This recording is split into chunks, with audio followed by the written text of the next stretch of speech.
there are 131 active deep underground military bases in the United States. There's 1,477 of them worldwide.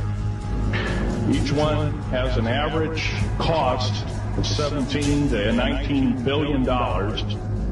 Each one is built in the site, it used to be, it'd take a year to 2 years to build each one, and now they're capable of building a couple of them a year with sophisticated methods. My colleague, Al Bielik, has actually been on some of the high-speed railways, the Magneto-Leviton trains that connect all the deep underground military bases within the United States. He's been on a Mach 2 train and floats off a single rail at a 3/4 of an inch off the rail, and is what you call high tech. We have nothing like this on the surface. Groom Lake is where the infamous Area 51, S4, S2, a CIA base. It was originally a bombing range, a nuclear test site. It was later become the most secret base in the United States. It employs over 18,000 workers who work in shifts of 12 hours at a whack. Most of them work in the cover of darkness, like us.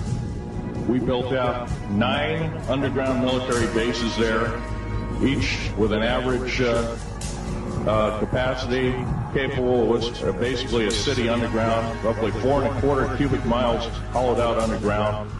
They have boring machines, for instance.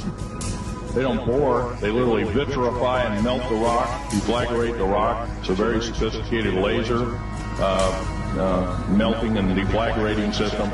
It reduces the rock to a powder and then melts the remaining rock as a coating on the inside of the base, so you don't have to use gunite, cements, and other kinds of things like that. That's all old hat now.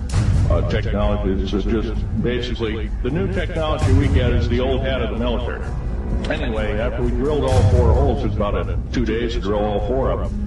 And when you build an underground base, you drill 4 basic holes, and then you build called stopes or cross-member holes across, and you use blasting equipment, special blasting equipment by the analyzation of the rock formation, and you literally blast out or tunnel out or deflagrate or melt rock out to build the large rooms that are required for this underground base. I was involved in building another base inside of Dulce, New Mexico, which is Los Alamos Laboratory.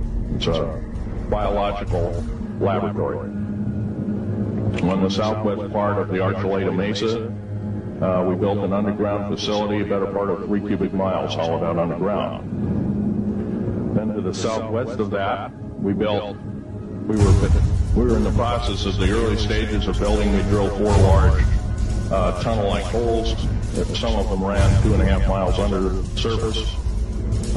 Number of the original wells or drilling machines that were used were at the rate of 2 miles a day. Area 51 is only one base, one of the 131 bases. Of these 131 bases, I call Area 51 a mega base. It's got more than one base in it. It's Tonopah Test Range, Area 51, S2, S4, Groom Lake, and a host of others. Now, these mega bases are gobbling up our gross national product. Right now we're spending 28% of the gross national product on building underground bases solely. That doesn't count for the defense budget. That doesn't count for the spare parts budget. It doesn't count for any of that at all. And the black budget is dead wrong. It sidesteps the United States Congress and its Constitution of its people and says you're a bunch of morons, you don't need to know. Well, a need-to-know basis is an executive order written during the Eisenhower era right after the created 1954 treaty and is treasonous and illegal in this country and should be overturned and abolished. All this alien thing is fine, except for one thing. Alien takeover is a serious threat.